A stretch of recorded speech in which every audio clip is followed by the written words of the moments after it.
Assalamualaikum warahmatullahi wabarakatuh. Al-Fatihah. A'udzu billahi minasy syaithanir rajim. Bismillahirrahmanirrahim. Alhamdulillahi rabbil alamin. Ar-Rahmanir Rahim. Maliki yaumiddin. Iyyaka na'budu wa iyyaka nasta'in. Ihdinas siratal mustaqim. Siratal ladzina an'amta 'alaihim ghairil maghdubi 'alaihim waladdallin. Ini perlu diketahui setelah seorang mendapatkan kepercayaan, memperoleh penghormatan, memperoleh kebahagiaan. Ini biasanya orang yang memperoleh kenikmatan, kebahagiaan tidak lepas dari orang yang iri, tidak lepas dari orang yang dengki. Ya. Seperti apa yang disampaikan, kullu dzi ni'matin maksud. Semua orang yang memperoleh kenikmatan, yang mempunyai kenikmatan itu diiri. Ya.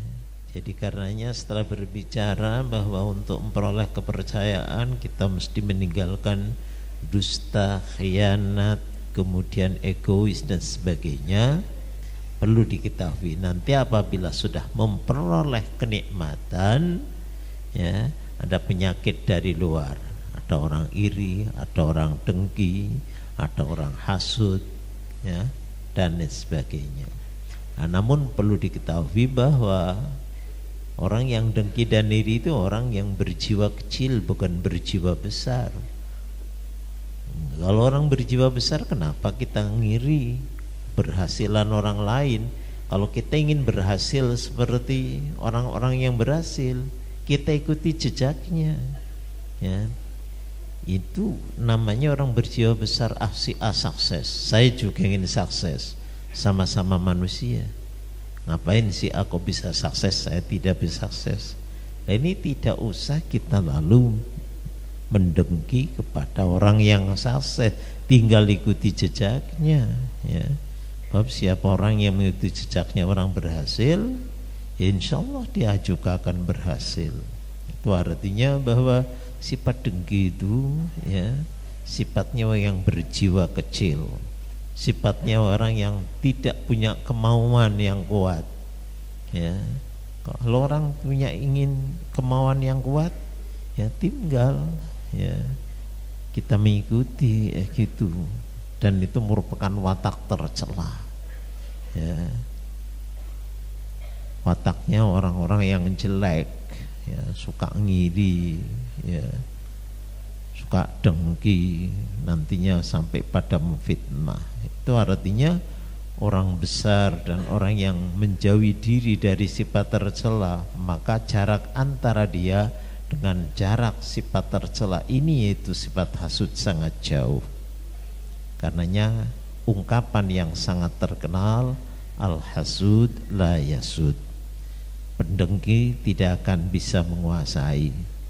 Pendengki, ya, kalaupun andai kata sementara dia berhasil, tapi enggak lama keberhasilannya itu. Nah, ini kalimat ini sekalipun, ya, sangat singkat namun padat tentang arti.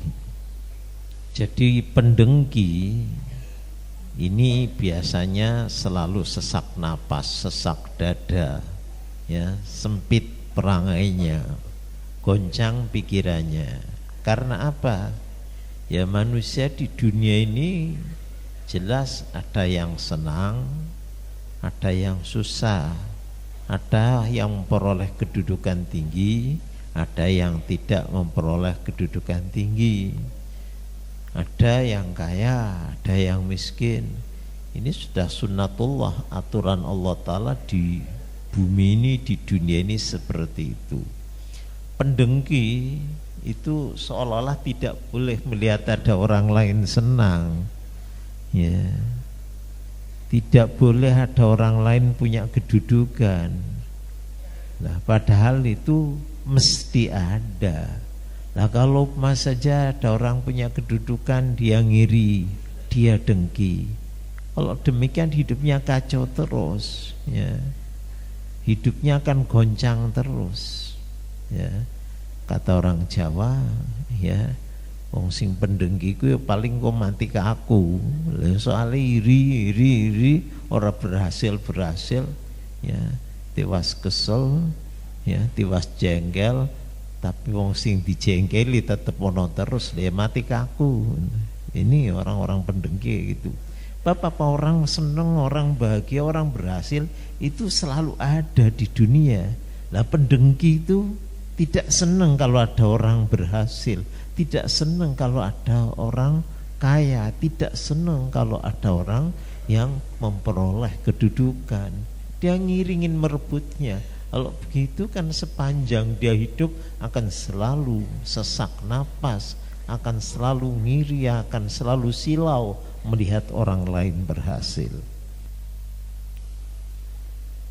Jadi kembali, watak orang yang hasud itu hanya melamun, ya, ngarang, ya, hanya cuman ingin kayak gitu, ya.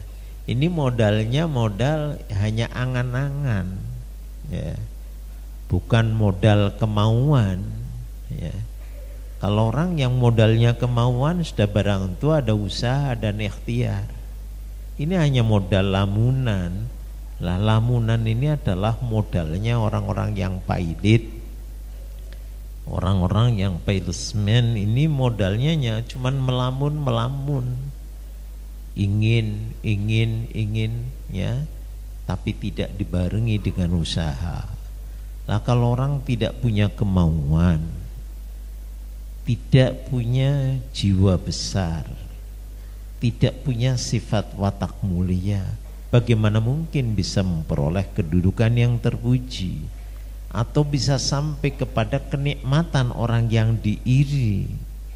Dia dengan lamunan yang rendah itu tidak mungkin akan bisa memindahkan kenikmatan yang telah Allah Ta'ala berikan kepada seorang, lalu dengan lamunan akan bisa pindah padanya, ya. Jadi taruhlah sekarang ini, ya, dongeng banyak lampu Aladin itu ya hanya dongeng cerita, ya. Ada orang hanya ingin, ya, simsalabim bisa menguasai macam-macam. Itu dongeng, ya. Mana sih ada lampu Aladin, ya, dengan simsalabim bisa menguasai macam-macam? Tidak, mesti kerja keras. Bagaimana mungkin dia akan merampas kedudukan orang lain, kemudian kedudukan diserahkan kepadanya hanya dengan cara melamun tanpa ada ikhtiar dan usaha. Nah, pelamun ini, ya, akan sedikit nikmatnya, rendah kedudukannya, kemudian juga rendah jiwanya, rendah pula kedudukannya. Bagaimana mungkin orang yang hanya sekedar melamun, ya, kalau berharap bisa saja ini melamun lah katakan, ya. Kalau harapan ada usaha, ya. Orang yang dengan melamun bisa menguasai, ya, tampuk kepemimpinan, ataupun ia akan ada di tengah-tengah kekuasaan. Tidak mungkin, demi Tuhan Ka'bah, kata pengarang. Demi Allah tidak mungkin orang hanya dengan sekedar lamunan dapat menguasai, ya. Jadi istilah ngarep-ngarep ndok blorok ya ora mungkin no, jadi wong Jawa mung sekedar ngarep-ngarep ndok blorok ngono. Ini untuk membedakan orang yang berjiwa kecil dan berjiwa besar. Kalau al-hasud itu berjiwa kecil, ya. Kemudian sesak nafsu, beda dengan orang yang berjiwa besar. Manakala ia melihat orang lain sukses, orang lain terpuji, orang lain memperoleh kedudukan yang disenangi, maka tidak terbetik di dalam jiwanya untuk melakukan sifat dengki, ya, merongrong kedudukannya ataupun menggeser, ya, kedudukannya. tidak terbetik dalam hatinya seperti itu. Lalu apa? Dia belajar dan belajar. Kenapa si A berhasil? Kenapa si A sukses? Ya, ini mengadakan penelitian atas keberhasilan orang-orang yang berhasil. Ya, melihat katakan bagaimana si A bisa sukses itu.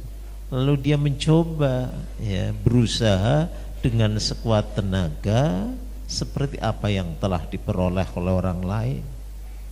Bahkan kalau dia memang orang yang jiwanya lebih besar lagi, ya, dia belum puas kalau belum peroleh lebih tinggi daripada apa yang diperoleh orang lain dengan cara yang sangat baik, ya. Jadi dengan cara yang sehat. Ini Bung Karno pernah menulis dalam bukunya itu Di Bawah Bendera Revolusi. Dia menceritakan, ya, tentang orang yang berjiwa besar, katakan, sehingga dia cita-citanya besar sekali, ya. Jadi kayak Indonesia sebagai negara mercusuar, katakan, dia kalau melihat negara-negara lain berhasil, kenapa? Ya, kalau negara lain bisa berhasil, apakah kita tidak berhasil? Ini, ya, saya kira adalah, katakan, ya, dari sifat Soekarno yang termasuk terpuji, kalaupun tidak semua sifatnya baik, tapi ada sifat terpujinya, terutama sekali dia itu punya keinginan yang besar, ingin katakan Indonesia ini, ya, setingkat, paling tidak itu setingkat, kalau bisa lebih tinggi dari negara-negara yang lain.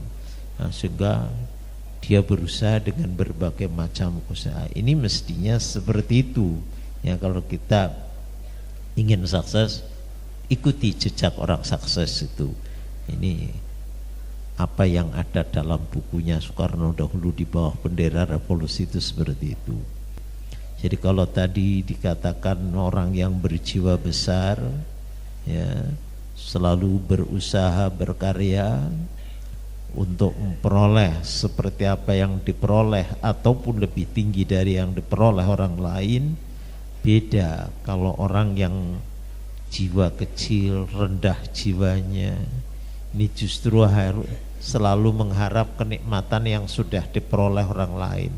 Taruhlah saja si A sudah dapat jodoh wanita yang cantik, ya, kemudian juga pinter, lalu dia ingin merebut istri orang lain. Jelas kalau orang seperti itu orang berjiwa kecil, ya. Tapi kalau orang berjiwa besar, kenapa sih aku bisa memperoleh istri yang pandai, yang cantik, saja, ya, dia yang setia, dia harus berusaha beroleh. Gimana saya supaya bisa memperoleh wanita lain? Di dunia wanita tidak cuma dia, masih banyak lagi, banyak yang lebih cantik, lebih baik daripada dia. Saya akan harus memperoleh yang lebih baik. Itu kalau orang yang berjiwa besar, ya. Kenapa sih aku berhasil seperti itu, ya? Nah, ini lalu dia berusaha, ya, berkarya untuk memperoleh apa yang melebihi diperoleh orang lain. Bukan lalu dia katakan menghasut, mendengki, merebut kenikmatan yang ada di tangan orang lain. Ini perbedaan antara dua perangai.